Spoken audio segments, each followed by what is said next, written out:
The Great Hall was silent. 10,000 aliens from across the galaxy sat in their seats, watching and waiting. The chamber was made of black stone that seemed to swallow light. Floating screens hung in the air like ghosts, each one showing the face of a different species. Some had scales, some had tentacles, some were made of living crystal. All of them were looking at one person. Ambassador stood alone in the center of the floor. She was a small woman with gray hair and calm eyes. Around her, the representatives of 4,217 alien species waited for her to break. They waited for her to cry. They waited for her to beg. She did none of these things. The Galactic Concord had ruled this part of the universe for 12,000 years. They had laws, they had traditions. They had a way of doing things, and that way never changed. When humanity had first appeared on the galactic stage 200 years ago, the Concord had welcomed them like teachers welcoming a new student. Humans were young. Humans were primitive. Humans would learn to follow the rules. But humans never learned to follow rules. The chief judge was a being called Prime. Its body was made of living crystal that shifted colors with its emotions. Right now, it glowed a deep purple, the color of disappointment mixed with something else, something like fear. The charges against humanity are as follows, Prime announced. Its voice echoed through the chamber like wind through a canyon. First, excessive technological acceleration. Humanity has developed weapons and ships at a pace that threatens galactic stability. Second, unauthorized megastructure construction. Humanity has built vessels of unprecedented size without Concord approval. Third, psychological incompatibility. Humanity has shown that it cannot exist peacefully within Concord society. Listen to each charge with the same calm expression. She had known this was coming. Everyone had known. For the past 50 years, the Concord had grown more and more afraid of humanity. Humans asked too many questions. Humans built too many things. Humans refused to slow down, to be patient, to wait their turn like good little children. The Concord did not like children who refused to behave. The vote has been cast, Prime continued. Above the chamber, red lights began to appear, one for each species that had voted against humanity. The lights fell like rain, thousands upon thousands of them, until the ceiling looked like it was bleeding. The result is 4,198 to 19. Humanity is hereby banished from Concord space. All human territories are to be vacated within 6 standard months. Earth's coordinates will be erased from all navigation databases. Human history will be removed from official records. As of this moment, humanity no longer exists in the eyes of the Galactic Concord. A murmur ran through the crowd. This was the harshest punishment the Concord had ever given. Complete erasure, total exile. The aliens shifted in their seats, waiting to see humanity break. Smiled. It was not a sad smile. It was not a forced smile. It was the smile of someone who had just been told exactly what she wanted to hear. She reached into her pocket and pulled out a small device. With one press of a button, she sent a single message across the stars to Earth Command. The message contained only 2 words: begin exodus. Then she looked up at the assembly of 10,000 species and spoke in a voice that carried to every corner of the chamber. We accept. The silence that followed was heavier than any that had come before. I am sorry, Prime said, its crystals flickering with confusion. Could you repeat that? We accept your verdict, said simply. Effective immediately, we will be gone long before your 6-month deadline. You will never see us again. She turned and began to walk toward the exit. Her footsteps echoed in the stunned silence. Wait, called a delegate from the front row. It was a creature with 6 arms and skin like bark. You cannot simply accept, you must negotiate, you must appeal. This is not how it is done. Stopped but did not turn around. Why would we negotiate to stay somewhere we are not wanted? But your planet, another delegate called out. Your history, your home, you would abandon all of it, just like that. Now did turn. Her eyes moved across the crowd, taking in the thousands of faces staring at her. Some looked confused, some looked angry. A few, she noticed, looked almost sad. Let me explain something to you, she said. For 200 years you have treated humanity like children. You gave us rules we did not ask for. You put limits on our growth. You told us to wait, to slow down, to be patient. You were afraid of what we might become if you let us run free. She paused, letting her words sink in. You were right to be afraid. A wave of nervous movement passed through the crowd. Tentacles twitched, crystals hummed, scales rustled. But not for the reasons you think, continued. We never wanted to conquer you. We never wanted to destroy you. We simply wanted to grow, to explore, to become more than what we were yesterday. And you could not allow that. So now you send us away thinking you have solved your problem." She smiled again, that same calm, knowing smile. "You have solved nothing. You have only freed us from the cage we were too polite to break ourselves. So thank you, honored delegates. Thank you for pushing us out the door. We were getting comfortable here. We needed the reminder." She resumed her walk toward the exit. Behind her, the assembly erupted into chaos. Delegates shouted questions. Some demanded she be stopped. Others sat frozen, unable to process what they were witnessing. No condemned species had ever simply walked away. No exiled civilization had ever said thank you to their judges. This was not how the script was supposed to go. At the massive doorway paused one last time. She did not look back. "One more thing," she said, her voice somehow cutting through all the noise. "When you erase us from your records, make sure you do it properly. We would hate for future generations to wonder what happened to the species called humanity." She stepped through the doorway and disappeared into the light. Behind her, Prime stood motionless, its crystals cycling through colors that had no name. In 3,000 years of service, it had never felt this particular emotion before. It took the ancient being several minutes to identify it. The feeling was doubt. And deep in the crystal being's ancient mind, a small voice whispered a terrible question. What if we just made the biggest mistake in galactic history? Voice would never stop whispering, not for the rest of Prime's very long life. The message from Ambassador arrived on Earth at 3:47 in the morning Pacific Standard Time. 2 words, begin Exodus. Within seconds, those 2 words had traveled to every corner of human civilization, to the colonies on Mars and the moons of Jupiter, to the mining stations in the asteroid belt, to the research outposts at the edge of the solar system, and to the places that did not officially exist. Admiral Wei was standing on the bridge of the UES Defiance when the message came through. He was an old man with white hair and a face carved by decades of hard choices. Behind him, through the massive windows of the command deck, he could see stars stretching into infinity. But he was not looking at the stars. He was looking at the ships. Thousands of them, tens of thousands. They hung in the darkness like sleeping giants, each one larger than anything the Galactic Conquered had ever imagined. The Conquered called them Titanic ships and spoke of them with fear. They thought these were weapons of war, built by an aggressive species that could not control its violent nature. They were wrong. These were not warships. They were arcs. They were cities that could fly between stars. They were the hope of humanity, built in secret over the course of 200 years, waiting for this exact moment. Admiral allowed himself a small smile. "Send the signal," he said quietly. "Wake them all up." Across the hidden shipyards scattered through the dark spaces between stars, lights began to flicker on. Engines that had never been tested at full power hummed to life. Doors that had been sealed for decades slid open. The great exodus had begun. The Galactic Conquered had never understood humanity. They saw humans as young and reckless, like children playing with fire. They believed that with enough rules and enough time, humans would learn to behave. They would slow down. They would accept their place in the natural order of things. But the conquered species had stopped growing thousands of years ago. They had found comfortable lives and decided that was enough. Innovation was dangerous, so they regulated it. Ambition was disruptive, so they medicated it. Progress moved in tiny, approved steps that took centuries to complete. They called this wisdom. They called this stability. Humanity called it a living death. From the very first day humans joined the conquered, they knew they did not belong. The rules made no sense. Why limit how fast a species could develop technology? Why require approval for building new types of ships? Why punish curiosity and reward obedience? The conquered was not a community of equals working together. It was a cage designed to keep younger species small and controllable. So humanity made a choice. They would play the game in public. They would bow and smile and pretend to follow the rules.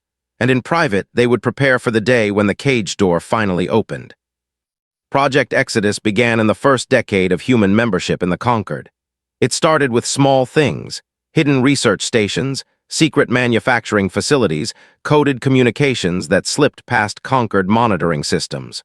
Over time, it grew into something much larger. The Ark ships were the crown achievement. Each one could hold 5 million people in comfort. Each one carried factories that could turn raw asteroids into food, water, and building materials. Each one contained libraries holding all of human knowledge, hospitals equipped with the best medical technology ever created, and parks filled with trees and flowers from Earth. They were not just ships. They were worlds that could travel. But the ships were only part of the secret. Humanity had also developed new forms of faster-than-light travel. The Conquered used something called fold space drives, which bent space to allow ships to move between stars in weeks or months. Human scientists had watched the Conquered technology, studied it, and then improved it beyond recognition. The new human drives could cross galaxies in days. They could reach places the Conquered had never dreamed of visiting. And there were the AIs. The Conquered had banned artificial intelligence centuries ago. They feared what might happen if machines became too smart. But humanity had always been comfortable with its creations. Human AIs were not slaves or tools. They were partners. They were friends. They had names and personalities and dreams of their own. When the time came to leave, they chose to come along. Admiral looked out at the gathering fleet and felt something he had not felt in years, pure, unfiltered hope. For 2 centuries, humanity had been holding its breath, waiting, preparing, pretending to be less than it was. Now, finally, they could exhale. "Admiral," said a voice from behind him. It was Captain Sarah, his second in command. She was young and brilliant, part of the generation that had grown up knowing the Exodus would happen in their lifetime. "Earth Command reports that evacuation is ahead of schedule. At current pace, we will have everyone off planet in 48 hours. Nodded slowly. The Conquered had given them 6 months. Humanity would be gone in 2 days. "What about the message buoy?" he asked. "Already programmed and ready for deployment. It will activate 1 hour after the last ship leaves." "Good," turned to face his crew. 50 officers looked back at him, their faces showing a mix of excitement and fear and determination. They had trained their whole lives for this moment. "I want to make something clear," said his voice carrying across the bridge. "This is not a retreat. We are not running away. We are not victims and we are not refugees. We are explorers heading out to claim our destiny. The Conquered thinks they are punishing us. They think we will wander in the darkness, alone and forgotten until we fade away." He smiled, and there was something fierce in his eyes. "Let them think that. Let them believe they have won. They will learn the truth eventually. They will look up at the stars one day and realize that while they were sitting still, humanity kept moving. While they were following their comfortable rules, we were rewriting the laws of physics. While they were afraid to grow, we grew beyond their ability to imagine." He turned back to the window, to the fleet of impossible ships waiting in the darkness. But by then, it will be far too late for them to catch up. Across human space, the evacuation continued. Families boarded ships with everything they owned packed into small bags. Engineers ran final checks on engines and life support systems. Soldiers who had trained for battles that would never happen stood guard at embarkation points, ensuring everyone got aboard safely. And on Earth, in cities that had stood for thousands of years, the lights began to go out. One by one, block by block, humanity said goodbye to its first home. There was sadness, yes. There were tears and long looks at familiar streets. But there was also something else, a feeling of excitement, of possibility, of a future so bright it was almost blinding. The Conquered had tried to make humanity small. They had failed. Now the galaxy would see what humanity could really do. Earth was emptying and the sky was full of fire. Not the fire of war or destruction, but the fire of engines. Thousands upon thousands of shuttles rising from the surface, carrying humanity to the waiting ships above. From space, it looked like the planet was breathing out, releasing glowing sparks that rose and rose until they disappeared among the stars. A family of 4 stood in line at an embarkation station. The father held his youngest daughter on his shoulders so she could see above the crowd. The mother kept checking her small bag, making sure she had remembered to pack the family photographs. Their son, 8 years old with serious eyes, watched the shuttle's launch with a mixture of fear and wonder. "Where are we going?" the boy asked for the 100th time. "Somewhere new," his mother said, squeezing his hand. "Somewhere we can be whatever we want to be." "Will there be trees?" The father smiled. "There will be entire forests. The Ark ships have parks bigger than our whole neighborhood." "And dogs?" "Yes, and dogs, and cats and birds and fish. Everything is coming with us." The line moved forward. Step by step, family by family, humanity was leaving the only home it had ever known. On the Ark ship called New Dawn, Chief Engineer ran through her checklist one final time. She had helped build this ship. She had spent 15 years of her life making sure every bolt was tight, every wire was connected, every system would work when the time came. Now the time had come, and she was terrified. "Engine cores stable," she said into her communication device. "Life support at 100%, navigation systems synchronized, fold space drive ready for activation." "Confirmed, Chief Engineer," came the response from the bridge. "Beautiful work." Looked around the engine room at her team, 40 engineers who had dedicated their lives to this moment. Some of them were crying, some were laughing, most were doing both at the same time. "We did it," she whispered. "We actually did it." The ship hummed around her, alive and ready to carry millions of people across the universe. For a moment, allowed herself to feel proud. In Tokyo, a young soldier named stood at his post near an embarkation gate. He had trained for years to fight wars that never came. He had prepared himself to die defending humanity against alien threats. Instead, his job was to help old women carry their bags and make sure children did not get separated from their parents. He had never been happier. "Excuse me, young man," said an elderly voice. Turned to see a tiny grandmother struggling with a bag twice her size. She had to be at least 90 years old. "Let me help you with that, grandmother," he said, taking the bag gently from her hands. "Thank you, my grandson packed it. He said I needed to bring everything, but I think he went overboard." She looked up at the shuttle waiting nearby. "I never thought I would see this day. My grandmother told me stories about the stars when I was little. She said humanity would go there someday. I thought she was just dreaming." "Dreams come true sometimes," said. The old woman smiled. "They do, they really do." High above Earth, the fleet continued to gather. Ships arrived from Mars and Europa, from Titan and the asteroid colonies, from every corner of human space. They took their positions in a formation that stretched across millions of kilometers, a pattern so precise and so beautiful that the alien observers watching from a safe distance could not look away. There were 17,000 Ark ships in total. Each one was 20 kilometers long. Each one carried millions of souls. Together, they represented the largest coordinated movement of any species in galactic history. The conquered observers, stationed at the edge of human space to ensure the evacuation went smoothly, had expected scattered refugees fleeing into the darkness. They had expected small ships packed with desperate people, running from the punishment they deserved. Instead, they saw an armada. "This is impossible," whispered Captain of the conquered observation fleet.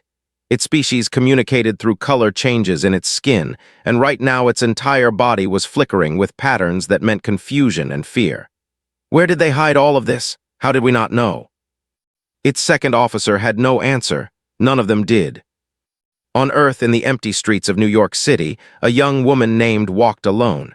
She was the last human on the planet, not by accident, but by choice. She had volunteered to be the one who closed the door. She walked through Times Square past the darkened screens and silent buildings. She had grown up here. She had fallen in love here. She had learned to dream here, and now she was saying goodbye. In her bag, she carried a small oak tree, barely 30 centimeters tall. It had been her grandmother's and her great-grandmother's before that. 4 generations of her family had cared for this little tree.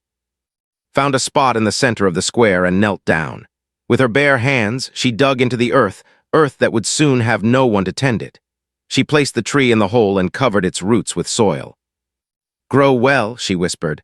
"Maybe someone will find you someday. Maybe they will understand what we were." She stood up, took one last look around, and walked to her waiting shuttle. As she rose into the sky, she did not cry. There would be time for tears later. Right now, there was only the future burning bright ahead of her. The fleet gathered at the edge of conquered space. 17,000 ships arranged in a formation that spelled out a message in a language only humans understood. Admiral stood on the bridge of the Defiance and watched the final shuttles dock. "All ships report ready," Captain announced. 12 billion humans accounted for. We are complete." Nodded it was time. He opened a channel that would broadcast on every frequency the Conquered monitored. "To the Galactic Conquered," he said, his voice calm and steady. "Thank you for the push. We were getting comfortable. You have reminded us who we are. We are the species that never stops. We are the ones who always reach for more. We are humanity." He paused, letting the words sink in. We wish you well in your stagnation. We have galaxies to explore. Do not try to follow us. You would never catch up. He closed the channel and turned to his navigation officer. Engage drives, all ships take us home. Across the fleet, 17,000 ships activated engines that should not have existed. Space itself seemed to bend and twist around them. Light from distant stars stretched into impossible colors. And then in a single glorious moment, the entire fleet vanished. The conquered observers watched their sensors in shock. There was no trace, no residual energy, no way to track where humanity had gone. It was as if 12 billion people had simply stopped existing. In the silence they left behind, a single message buoy activated. It broadcast on all frequencies, repeating one simple sentence over and over again. We will remember you even if you forget us. Goodbye. The galaxy had never felt so empty. Centuries passed and the galaxy grew quiet. The galactic conquered continued as it always had. Laws were followed. Regulations were enforced. Species lived their measured lives according to the rules that had guided them for thousands of years. On the surface, nothing had changed. But something was different now. Something was missing. At first, the conquered celebrated humanity's departure. Speeches were made about stability restored and threats removed. Leaders congratulated themselves on handling a difficult situation with wisdom and strength. The official story was simple. A dangerous species had been identified, judged, and removed. The system had worked. But as the decades passed, the celebration faded into something else, something uncomfortable, something that felt almost like regret. Prime, the ancient crystal being who had delivered the verdict against humanity, spent the first century after the Exodus trying to forget Ambassador's smile. It could not. That smile haunted its dreams if beings of living crystal could be said to dream. What had she known that they did not? Why had she seemed so happy to be condemned? The answers came slowly, in fragments and whispers. A conquered exploration ship discovered the first evidence 50 years after the Exodus. They were mapping a distant region of space when they found a probe drifting in the void. It was small and simple, covered in markings that no one recognized at first. Then a young crew member realized what he was looking at. These are human symbols, he said, his voice shaking. But that is impossible. This sector is 300 years of travel from Earth. They could not have reached this far this fast. But they had, somehow impossibly they had. The probe was brought back to conquered space for study. Scientists examined it for months, trying to understand how it worked, how it had traveled so far. They learned nothing. The technology inside was beyond their comprehension, not just advanced, but different. It operated on principles that conquered science did not even have names for. The first report was classified. The second probe, found a decade later in an even more distant region, was also classified. By the time the third and fourth probes appeared, a pattern had emerged that could no longer be hidden. Humanity had not just survived. Humanity was spreading across the universe at a pace that made the conquered look like it was standing still. In the centuries that followed, the evidence continued to accumulate. Explorers found abandoned outposts on worlds that should have taken thousands of years to reach. They detected strange signals in the cosmic background radiation, patterns that almost sounded like music, like laughter, like voices singing songs in a language no one remembered. They discovered a dead world with ruins that stretched across entire continents, built in architectural styles that made observers feel something they could not explain. The ruins were not human, but they had been influenced by humans. Somehow humanity had found other civilizations out there in the dark. They had made friends. They had shared knowledge. They had kept growing. And they had never looked back. The psychological effect on the conquered was profound. For 12,000 years, the conquered had believed it was the center of galactic civilization. It had set the rules. It had defined what was possible. It had controlled the pace of progress for thousands of species. Now suddenly the conquered felt small. Young species began asking dangerous questions. Children who had grown up hearing stories about the banished humans wanted to know more. Where did they go? They asked. What did they find? And the most dangerous question of all, why are we still here? The conquered had no good answers. Prime lived for 3,000 years after the Exodus. In its final centuries, it became obsessed with humanity, collecting every scrap of information it could find. It studied the probes. It analyzed the signals. It visited the abandoned outposts and walked through the mysterious ruins. In its private writings, which were discovered after its death, the ancient being left a confession that shocked the conquered to its core. We did not banish humanity, we freed them. They were holding themselves back for our sake, pretending to be less than they were so we would not be afraid, and we repaid their kindness with exile. We pushed them out the door and told them to never return. They thanked us for it. They actually thanked us, because we gave them permission to stop pretending. We gave them permission to become what they were always meant to be. And in doing so, we imprisoned ourselves in a galaxy that suddenly feels very, very small. The writing continued.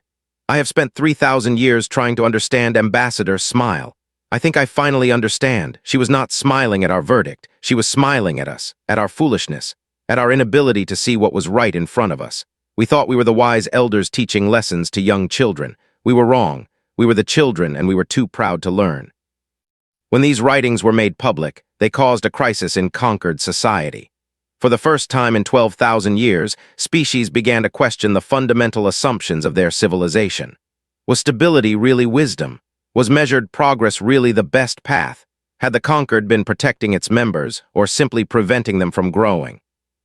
The debate lasted for centuries. Factions formed. Arguments raged. But through it all, one fact remained unchanged. Humanity was gone, and the conquered had no way to find them. The galaxy felt emptier with each passing year. Where humans had once asked too many questions and built too many things, there was now only silence. Where there had been chaos and change and uncomfortable growth, there was now only the steady, predictable rhythm of conquered life. Some species found comfort in this. They preferred the quiet. They liked knowing that tomorrow would be exactly like today. But others felt something different. They felt the absence like a wound that would not heal. They looked at the stars and wondered what was out there, beyond the borders of conquered space, beyond the edges of the known universe. They wondered what humanity had found. They wondered if they would ever know. And deep in the hearts of a few brave souls, a new idea began to take root. Maybe the conquered was not the end of galactic civilization. Maybe it was just one chapter in a much longer story. Maybe somewhere out there, in the darkness between galaxies, humanity was writing the next chapter. And maybe, just maybe, it was not too late to join them. 1,000 years after the Exodus, the first conquered ship left for unknown space. It was small, and its technology was primitive compared to what humanity had built. But it was a beginning. On its hull, someone had painted a message in human letters that they had found in an old archive. The words were simple, but their meaning was profound.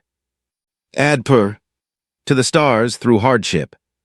The journey had finally begun. 1,000 years after the Exodus, a ship appeared at the edge of what had once been human space. It was small by the standards of the Titanic ships that had carried humanity away, barely a kilometer long, shaped like a teardrop made of flowing silver. It did not fly through space so much as glide through it, moving in ways that conquered sensors could not track or understand. One moment it was there, the next it was somewhere else, as if the normal rules of distance and time simply did not apply. The conquered detection networks went mad. Alerts triggered across 1,000 worlds. Fleets were mobilized. Emergency sessions of the assembly were called. For 1,000 years they had watched and waited, wondering if humanity would return. Now the moment had finally arrived, and no one knew what to do. The ship made no aggressive moves. It simply drifted toward Station Prime, the same obsidian amphitheater where humanity had been condemned so long ago. When it arrived, it stopped and waited, broadcasting a single message on all frequencies. We come in peace. We request permission to address the assembly. Permission was granted within the hour. The delegates gathered in the Great Hall, filling the same seats their ancestors had occupied a millennium before. But the mood was very different now. There was no arrogance, no certainty, no smug satisfaction. There was only fear and hope and desperate curiosity. The human who walked into the chamber was a tall man with dark skin and calm eyes. He wore simple clothes, a white shirt and dark pants, nothing that spoke of rank or ceremony. He looked young, perhaps 30 years old, though everyone knew that meant nothing. Human medical technology had advanced beyond anything the conquered could imagine. His name was, and he was a direct descendant of Admiral Way, the man who had led the Exodus. He walked to the center of the floor, the same spot where Ambassador had stood 1,000 years ago. He looked up at the 10,000 species watching him and smiled. It was the same smile his ancestor had worn. The conquered delegates who knew their history felt a chill run through their bodies. "Thank you for seeing me," said. His voice was quiet, but it carried to every corner of the hall. "I know this is unexpected. I know you have many questions. I will try to answer them." The current speaker of the assembly, a being of living flame named, spoke first. "Why are you here? After everything that happened, after we exiled your people and erased your history, why would you return?" Considered the question carefully. "Because we remember what it was like to be young and afraid. Because we know what it feels like to look at the stars and wonder if you will ever reach them. Because you need help and we are able to give it." A murmur ran through the crowd. The conquered need help? The idea seemed absurd, and yet looking around the chamber could see the truth. These were not the confident rulers who had condemned humanity. These were tired beings, trapped in a civilization that had forgotten how to grow. "You are dying," said simply. "Not from war or disease, from something worse, from standing still. Your species have not created anything truly new in thousands of years. Your technology has not advanced. Your art has not changed. Your societies have not evolved. You have achieved perfect stability, and it is killing you slowly." No one argued, no one could. "When you banished humanity," continued, "you thought you were protecting yourselves from chaos, from unpredictability, from the danger of growth. But growth is not dangerous. Stagnation is dangerous. Life that does not change is not really life at all." He reached into his pocket and pulled out a small device. With a gesture, he activated it, and the air above the chamber filled with holographic images. The delegates gasped. They saw galaxies, not one or two, but hundreds, each one filled with human settlements. They saw worlds of impossible beauty, planets remade into gardens, moons transformed into works of art. They saw cities that floated in the hearts of stars and habitats that orbited black holes. They saw technologies that bent space and time, that created matter from energy, that touched the fabric of reality itself. And they saw other species, thousands of them, species the conquered had never encountered, species that had joined humanity on their journey through the universe. Some were old and wise. Some were young and eager. All of them were growing, changing, becoming more than they had been. "This is what we have built in 1,000 years, said. "This is what becomes possible when you stop being afraid to grow." He let the images fade. "We did not come back for revenge. We did not come back to gloat. We came back because we remember being small. We remember looking up at the stars and dreaming of what might be possible. We remember the excitement of discovery and the joy of creation. And we know that you have forgotten these things." He looked around the chamber, meeting eyes with delegates from species that had once voted to erase humanity from existence. "The door is open. Any species that wants to grow, to risk, to live, you are welcome to join us. We will share our technology, we will share our knowledge, we will share everything we have learned. But you will have to change. You will have to give up your comfortable rules and your careful regulations. You will have to accept that tomorrow will be different from today, and the day after will be different still." "And if we refuse?" asked a delegate from the back of the chamber.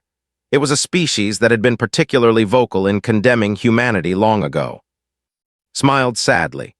"Then we will leave and you will never see us again. We will not force you to grow. That is not our way. But I will tell you this. The universe is vast beyond imagination, and it is full of wonders that you cannot dream of.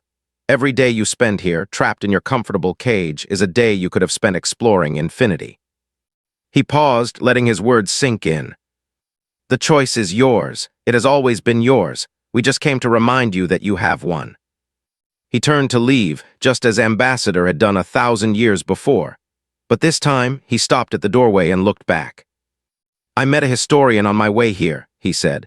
"She showed me the writings of your ancestor, Prime, the one who delivered our sentence. Do you know what they wrote?" The current delegate, a young being whose crystals glowed with desperate hope, shook its head. "They wrote that exiling humanity was the biggest mistake in galactic history. They spent 3,000 years regretting it," smiled gently. "I am here to tell you that it was not a mistake. It was exactly what we needed. You pushed us out the door and we discovered that the universe was bigger and more beautiful than we ever imagined. So thank you, truly, thank you for setting us free." He reached into his pocket again and pulled out a small data crystal.